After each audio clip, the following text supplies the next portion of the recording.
Сәлеметсіздер ма? Бүгін мен сіздерге осы тер пресс аппаратымен осындай түймені қалай қаптау керек екенін көрсететін боламын. Өзінің дөңгелегін алып тастаймыз. Тұрған әр детальдің өзінің аты бар. Тікпейтін адамға, тігуді енді үйреніп жатқан адамға оны білудің қажеті жоқ деп ойлаймын. Тұрған детальді былай саламыз. Мынаны пружинкасы жағынан төмен қарай. Ал түйме мынандай екі бөліктен тұрады.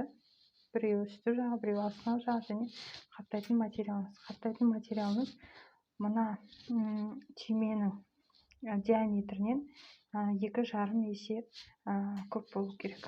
Сөйтеміз де оны осында саламыз. Салған кезде міне осылай бармақпен басып, содан мына түймені асты жаққа қарай сала қоямыз. Содан кейін мына тұрған қақпақ етіп мына жерге жағамыз.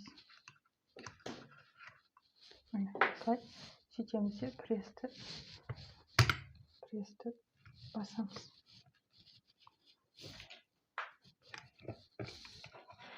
Қайымыз. Міне